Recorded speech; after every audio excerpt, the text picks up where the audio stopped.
Okay, so you guys remember in my last review, I mentioned how even though it seems like in chapter 196 we saw Homura, Sister, and Herman all be defeated by their Darkstar opponents, that more than likely in the following chapters, heroes start walking all that back and would be revealed that was actually the opposite that happened. And we saw that starting off in chapter 197, where we got to see that even though it looked like Homura had died fighting against Brigadine, we got revealed through a flashback that basically she had actually defeated him, and she was the one who actually ended up surviving their fight.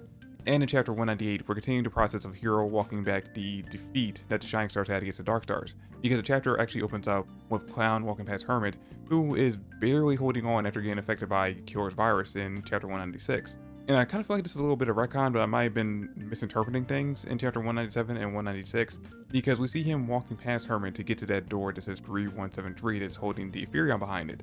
And I could have swore that we'd already seen him in front of that door in the previous chapter. But apparently it was actually over here in the area where Hermit and Killer were fighting the entire time, and he had to make his way over here. Anyway, just as he's about to open up the door and get the Epherion so he can take it to Ziggy, this is when Sister actually makes a grand appearance, looking beat up but still ready to fight. And we actually end up getting revealed that basically as soon as Clown left the area that they were in, she immediately stopped playing coy and just kind of killed the dragon dog thing that was eating her. Which at first I felt a little bad for the thing just because of the fact that she actually ended up killing it to get free, but we ended up finding out that's actually just a creature made out of ether and wasn't actually alive, so kinda got over that. And as soon as she makes her grand reappearance, the first thing she does is actually heal Hermit from the virus that Killer infected her with.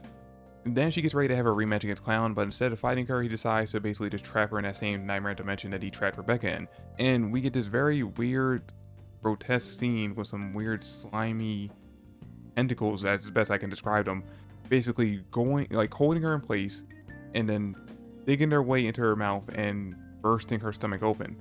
And a lot of fans on Twitter and Reddit really had kind of a problem with this chapter just because they thought it was going a little too explicit with the details or the depiction of her torture in this chapter.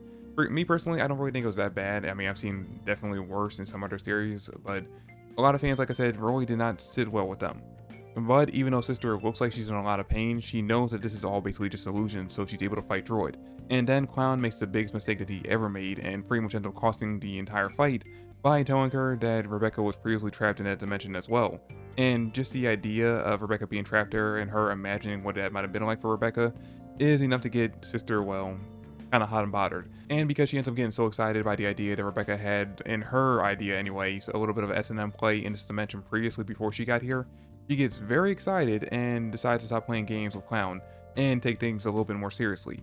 So she ends up breaking free from the restraints that he had her and activating her own S&M kind of outfit, which at first when I saw the leaks for this chapter, I thought that was actually revealed to her own version of Overdrive, which I wouldn't have questioned at all if that actually ended up being her Overdrive design because it's Sister. But anyway, it was just an outfit change that she decided to make since her current costume was, a little beat up.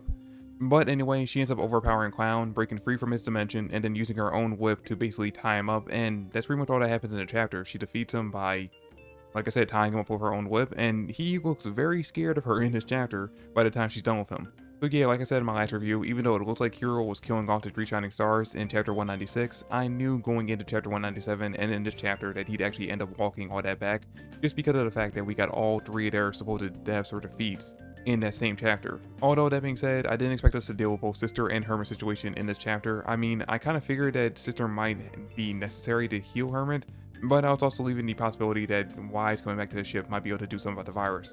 And Sister was definitely the MVP of this chapter. Now, I'm actually kind of interested in what's going to happen next because we have all three Dark Stars defeated. Does this mean we're going to actually go over to the fight between Ziggy and Shiki now, or start that up? Or we're going to start to focus more on what's going on with Justice and LZ going up against Agnolia? Or we're going to cut over to what's going on with Holly and her team fighting off against Deda and Crow? Or we're going to go back to space to see what's going on there?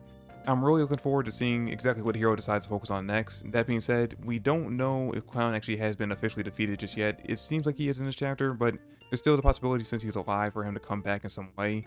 Although, that being said, I think he's only alive so that Shiki and him can have some kind of interaction, so that Shiki can download his memories like he did the other three. Which, speaking of that, it's going to be interesting seeing what happens when Shiki actually tells Hermit and Sister what he found out about them in their past lives. You know, basically being able to download memories of the Dark Stars and find out that they were actually previously apparently human, and Ziggy actually turned them into androids at some point. Like, we know that conversation has to happen at some point. The question is it going to happen before Shiki ends up fighting Ziggy, or is it going to happen after this arc's over? Anyway, guys, that's it for the video. Thanks for watching. I hope you all enjoyed. I'm looking forward to the next chapter, and I hope you guys come back for the review for that. Anyway, that's it for the video, guys. Thank you for watching, and I'll catch you all in the next one. Peace.